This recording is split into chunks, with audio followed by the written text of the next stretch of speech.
Hey now, and welcome to week 2 of SimUp Blacks, and we have two of the most woke dudes in all of lacrosse. Uncle Ric Beardsley, former All-American defenseman and national champion at Syracuse University, and Brian Dougherty, possibly the greatest goaltender to ever play college lacrosse.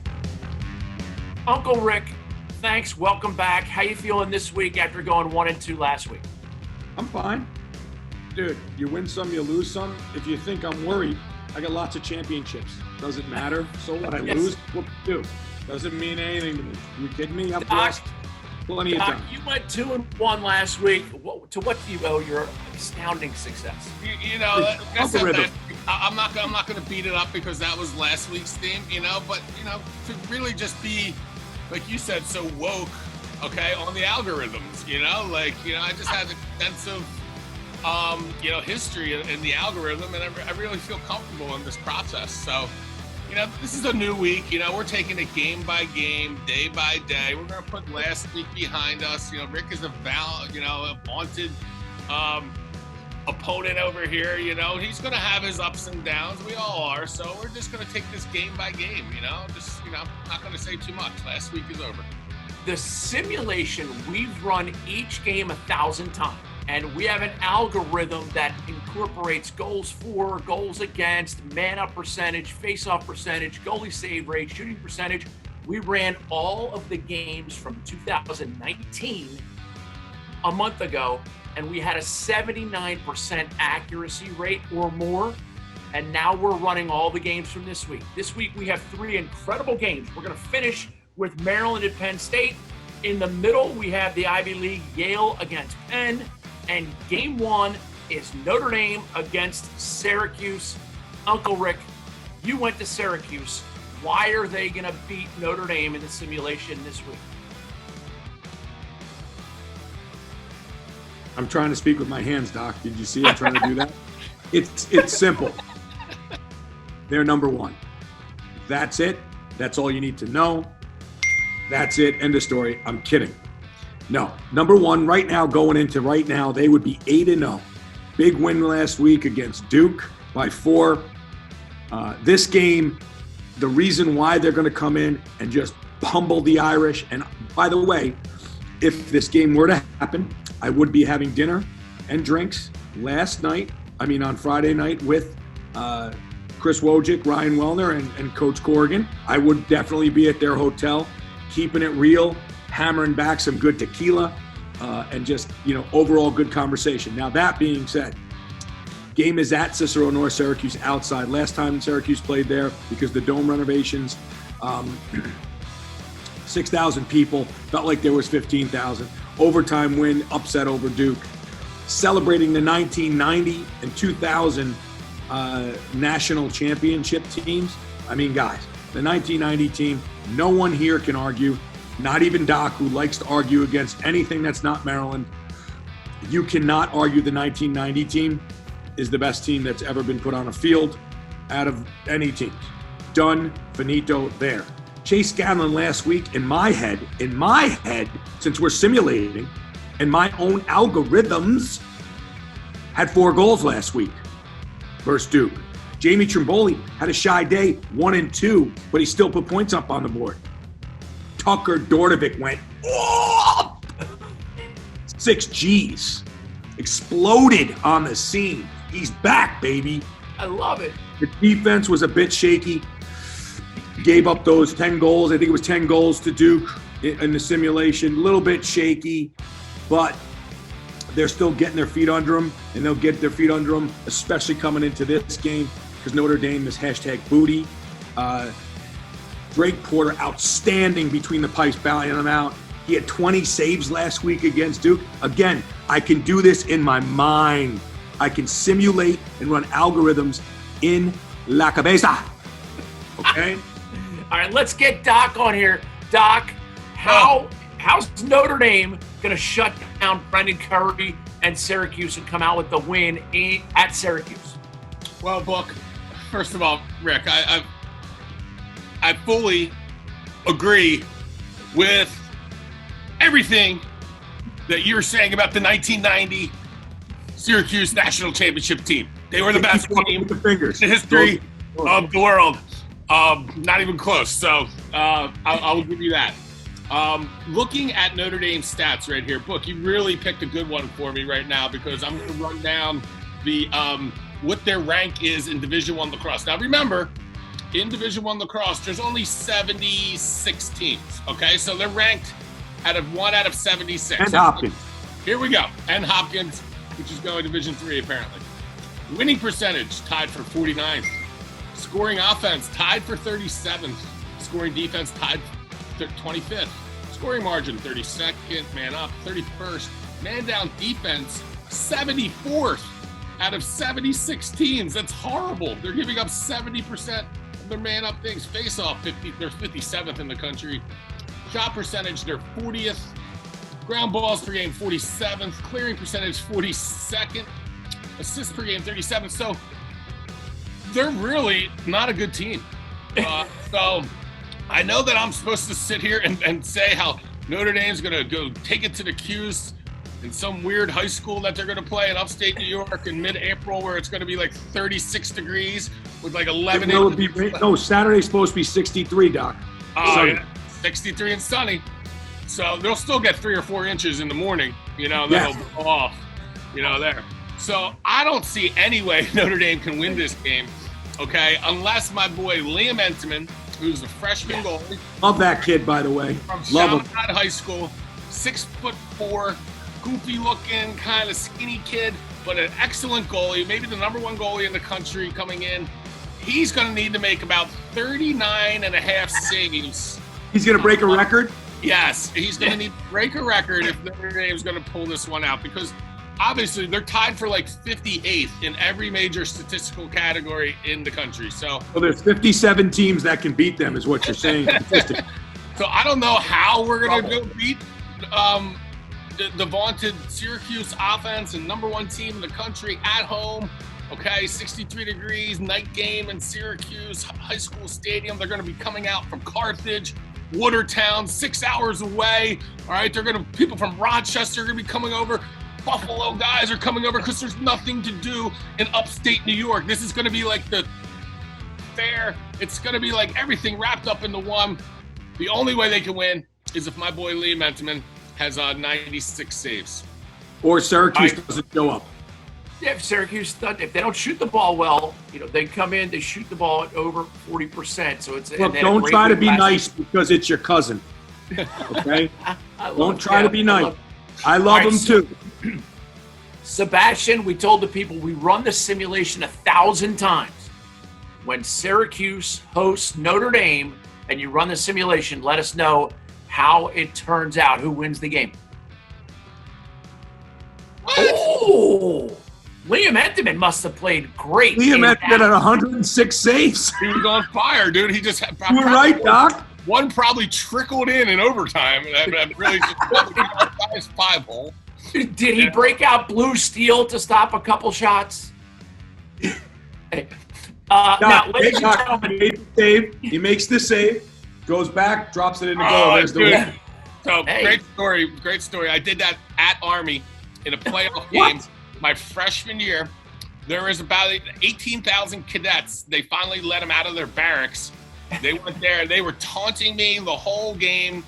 Our first play of our game, our best player gets absolutely destroyed by some raving Marine who I couldn't even tell you his name. He was just running around the field. He blew up our best guy. I made a save in the 3rd quarter, picked it up, went to go throw it, scored on myself in a playoff game at Army. Never forget it. We need to find video. Hey, when we come back, we're going to do an Ivy League game. We have Yale hosting Penn. So stay tuned. We'll be right back after this.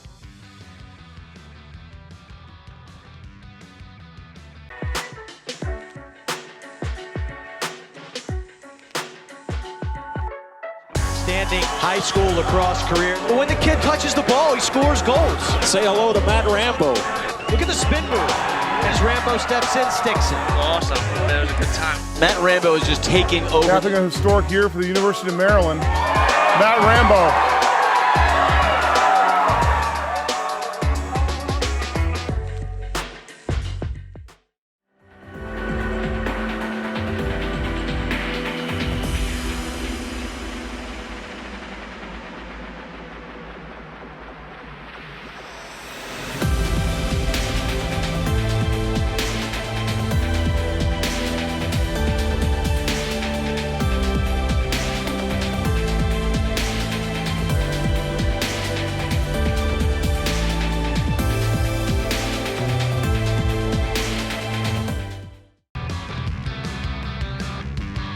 Okay, and thank you so much for joining us back here. Brian, Doc Dougherty, Ric Beardsley, and we are doing Yale hosting Penn.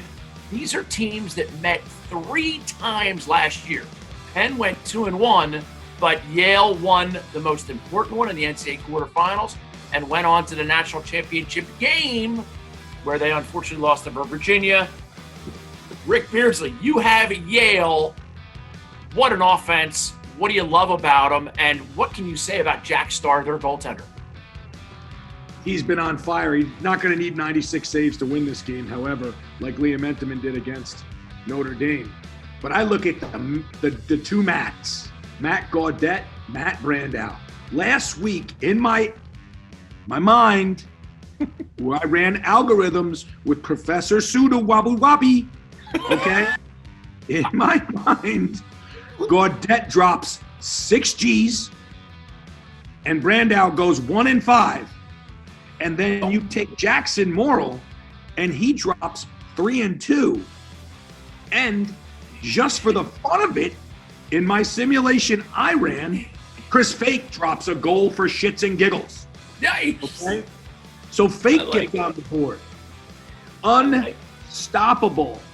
Okay? TD Erlin is now up to 87% of win percentage. In your mind. In your mind. I ran the algorithm. He went 20 of 23. Okay? The bottom line is this. Yale's shooting percentage is, as they like to say, dope hot damn, let me tell you who I am. Oh, I dropped it. I dropped it like you would on a game. They love it when they call me Big Papa. I love it. All right, Doc. Listen, no, I'm not done. I am not done. 36% on goal. They go in. 63% go on the cage. All right? I call that EWP. Efficiency with possession. Caused turnovers. Right now, they're at 118. That's 19 caused turnovers a game. Holy MDGA. Shredding everywhere. Penn just doesn't have enough. They can't handle it between the lines. They can't handle the truth. They can't handle the truth. I love nothing wrong with a good movie quote either. Doc, you're up against it, but you're a Philly guy. Penn's in Philly. Listen, Mike Murphy's the difference, Doc. I love it. Go ahead, Doc. Say anything about that, Rick. I am going to turn my complete focus on the trifecta that happened last year, right? So Penn, Yale, arguably in the last 20 years, maybe the 3 best games that happened between 2 teams in one season ever. They were all 1-goal games, back and forth, absolute slugfest. These teams know each other very well.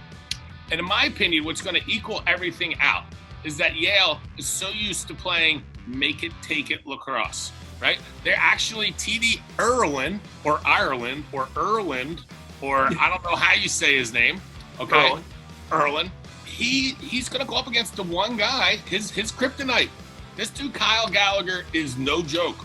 He's number 6 in the country. And if you look at all the 3 games last year, I think he had a better winning percentage in those 3 games than TD Erlin did. Now, I don't have the stats to back it up, but since Rick is playing so many fun mind games, in my mind, last year, in the 3 games, all right, Kyle Gallagher dominated TD Erlin. So, handing the ball off to the Penn offense with the 6'9", 290-pound midi from Oregon, whatever his name is, Sam something. Sam Handley. I think he's getting back from a hamstring injury. But apparently, in my simulation, he turns his ankle in the first quarter. See, that's weird. In my simulation, he just goes right down the alley and blows one 110. Brody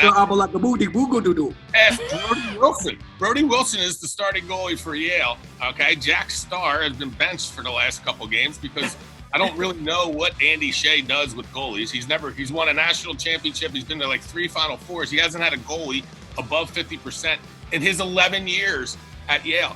Think about that. That is unbelievable. So In my simulation, Gallagher dominates Erland first thing. Sam Hanley picks the ball up, barrels down the alley, and shoots one 197 miles an hour, rips the goal, okay? And it's set from there. So I like all simulations, Booker. We can do this. I like Penn in this game because they're going to equal out the faceoffs, if not win them. Oh, yeah. Okay? And I think Penn's offense, okay, is just a little bit better than Yale's offense. I like Penn's goalie better than Yale's goalie. And I think Penn does just enough to win by 1 goal. It's going to be a 14-13, 13-12. I don't know where you got 13-12 from the Syracuse Notre Dame game, but I'm thinking 13-12 for the Quakers. Philly Pride. It's going to be interesting. One of the wild cards in this game is a young man named B.J. Farrar. He can play long stick midi. He can play short stick midi.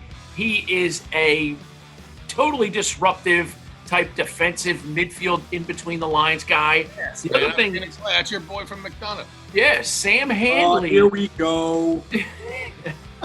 Sam Handley had a spleen injury, but in this simulation, we got him back in the game for you, Doc. Put him in the hyperbolic chamber like Terrell, like T.O. did before the 06 Super Bowl. He hung upside down in the hyperbolic chamber for 3 weeks, and all of a sudden, his spleen's totally fine. Spleen is fine. I called his doctor last night before the simulation game, and he's 100%. Let's go, Sebastian. Let the algorithm go. Let's do the simulation out of 1,000 times. When Penn goes to Yale, who wins it?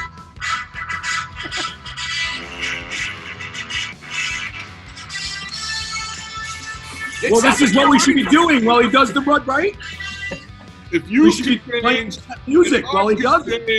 We can all change. Run it, Sebastian. I got the music for you. Oh, 17-10.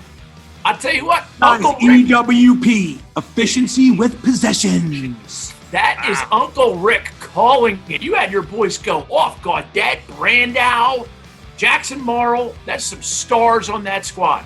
For the first time, told you, during this whole SimUp broadcast, I really feel like Sebastian is not having his picture on the screen because he's back there smoking a lot of funny stuff back there. Because I don't know where Jesus, Sebastian, he's calling you out like that. 17-10. You reading the right algorithm back there, Sebastian? Or are you the algorithm in the Spalding versus St. Mary's game, or what are you doing?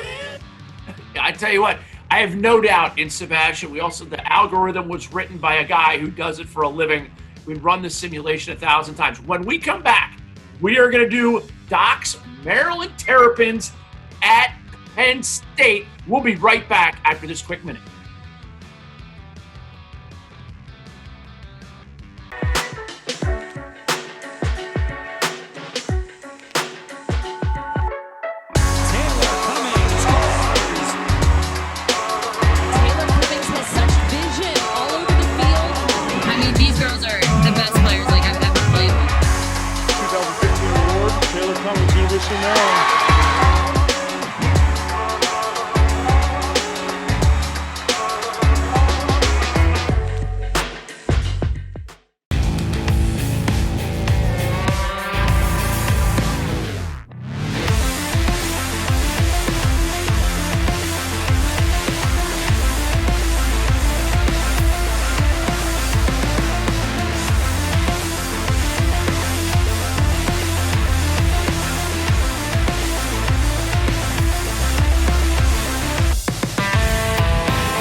All right, welcome back. And Ric Beardsley is 2-0 against Brian Doc Dougherty. Doc is feeling very unwell.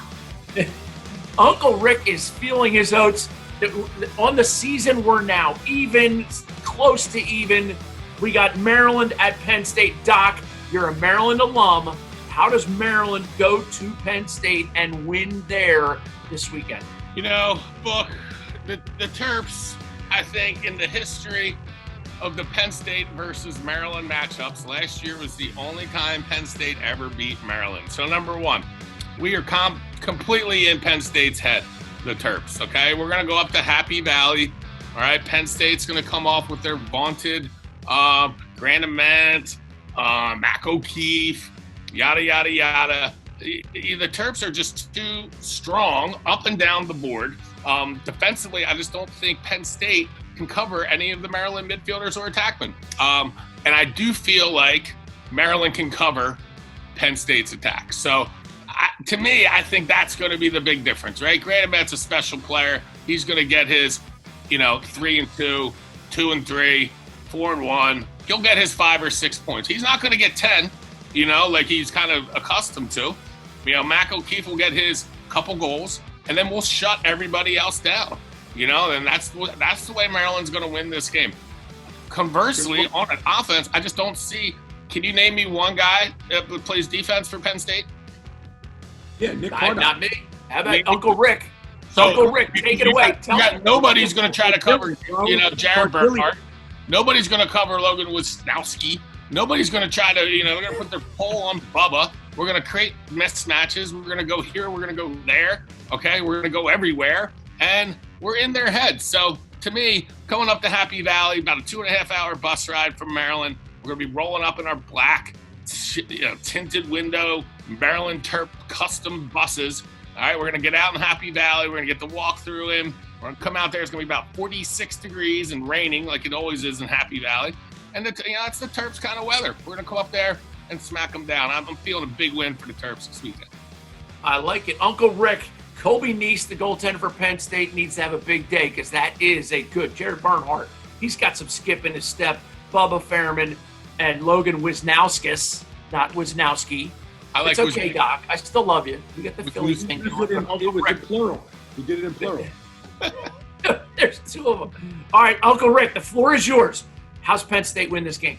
Well, first and foremost, guys, thank you very much for having me on this broadcast. I greatly appreciate it. It's really an honor to be with you two fine gentlemen, especially those that this side of the screen over here is against me because you. You're 2-0. Now, that being said, guys, in my simulation, from Professor Abadagabudabudabudibi from Syracuse, when I was there in Algorithms 703. Come on, you can't be stealing my lines from last week. Let's go. Get your own material. Let's go. It was an 8-credit pass or fail class. I passed. Okay. Number 1, he's at 67 points. The last 2 games, he's gone 12-12. Okay. Mac O'Keefe is 3rd in the country right now in points per game. He averages 4 goals a game. Basically, if we want to go on the Rocky thing, like what he hits, he destroys. What he shoots, he destroys. It's very simple, okay? You got Nick Cardilli, lockdown defender. He is the ability. They're going to probably, what I talked to Jeff Tambroni, the head coach, this week at Penn State when I spoke to him, the big thing with Jeff was he was going to lock off and they were going to just go straight black coverage, meaning like just shut down on the ball, let Cardilli throw butt ends over the heads, ding-dongs, back wraps, you name it, butt digs, right, butt dig, over the top, ding, whatever, okay? He was going to throw everything. Dong. Right, throw everything. And I mean, we've already been proven. We beat number 6, Penn, 18-17. That means we can score goals. The only concern I got is we got to stop goals. So what he said he was going to do was straight up just start throwing lock-offs. And Maryland has no one that can beat anybody one-on-one, especially with the way their shoulder pads look. Come on, bro. Okay? Come on. I have to bring up Jared Bernhardt's football highlights, dude. Colby Kinnees. Like, he's just running around Colby Cardillo. It's like a car dealership. Are you kidding me? Cardillo. Colby Kinnees, Doc, is Mark Dixon's favorite player because Mark Dixon, I've always, whenever I hear the word Colby Kinnees, I think of Mark Dixon's voice. And because Dixie likes Colby Kinnees, I'm going to tell you right now, with the simulation that I ran with my algorithms of 1 + 3 - 6 = 7 _ 12. Okay? I got Penn State by 3. Sebastian, well, let me chime in real quick. Okay? So Colby Kinnees, right? What I do is I watch film all the time, and I send my breakdowns down to in my Tom, head. you can't watch that kind of film. To Tillman all the time. And Colby Knies has had some success as a goalie. But he is what we would call a flopper, right? He's flopping here. Yeah. He flops there. He guesses down low. Yeah, but he's had good goalie coaching. He had he had Nation Drew Adams just come and visit him. You get exposed as being a flopper, right? That's Drew Adams has been working with him. Oh, no. What's a flopper? Always a flopper. So he's going to be flopping here. We're going to throw little fakes, He's going to flop down there, and we're going to be shooting a wide open net. All right, I had a big discussion. I zoomed in with all the Maryland attackmen and midfielders last night. That's illegal. That's an NCAA violation. Zoom call down there, and I simulated violation. I simulated violation flops that Colby Knies does, and then we mentally rep every single one of those. So I mean, we're going to put up at least 22, 23, I think. Wow. All right, well, let's get down to the brass tacks. But before we do, I want you to know I had a long talk with John Tillman about the simulations and how happy he is with you being a part of this, Doc, because you look at Maryland history, they've had great players, but they've never had a better goaltender. So he's thrilled to have you on board with this, and he does appreciate your time. Sebastian, Marty the one-man party, Martinez, let it rip, and let's see, out of 1,000 times, Maryland at Penn State, who wins that game?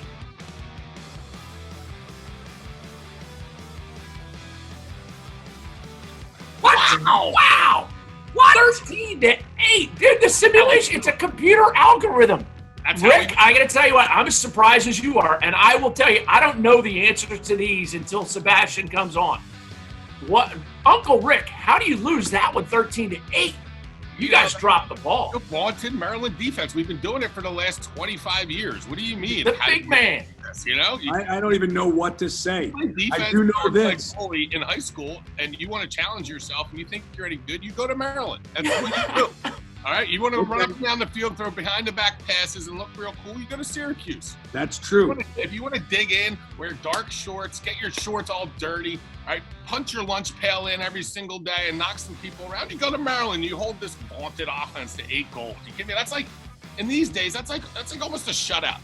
That almost is. Yeah. Honestly, it is. And it's kind of embarrassing that my squad just couldn't pull it out. I mean, we need to get back next week and hit the shooting drills and the dodging. Simulated shooting drills. We're going to have to. I mean, I'm going to start doing Zoom meetings with these guys, and that's that. I mean, I'm going to grab Grant. I'm going to grab, Mac, because I'll call Kiefer. We'll get him on the phone. I mean, guys, I'm going to have to work on those guys. I may have to go let Mac go righty. I mean, I don't even know what's going on. I don't even know. I think his hands get burnt. Like the stick gets really hot if it goes into his right hand. He's like, it's really hot. I got to get back into my left hand. Or maybe he plays with like a hockey stick and it only goes left. He shoots left. I'm embarrassed, guys. I'm embarrassed. All right, guys, that 2-1. Doc, I tell you what, you dodged a bullet there. I needed that one. If I would have got swept, I don't know. I wouldn't have been able to show my face around Ricky B for at least. So we end the pandemic? 3 hours. And if you do show your face again, give us Blue Steel one more time, please. I think that Look at Uncle Rick. That was La Tigra. No, that was not La Tigra. Okay. I want to see Magnum. I don't know if we're ready for Magnum. We'll get there. I can't throw them all in one episode. Come on, man. I got a team. Right? You guys are in the business. It's called team. Right? We want to give them something to look forward to. They call that mine is orange cellulite. Orange cellulite. Hey, Doc, next week, hopefully you'll show up in the tuxedo t-shirt. Never know. You never know. You're gonna have to tune in next week to see. Yeah. Unbelievable. Men, thank you for your time. I love you. We had a great show today. Uncle Rick goes 2-1 to even it up on the season. It's phenomenal. Great games next week, but thanks for tuning in. Thanks for giving us some of your time. We totally appreciate you, and we'll make sure we get you from this week to next week very easily because we came from last week and now we're here. Later.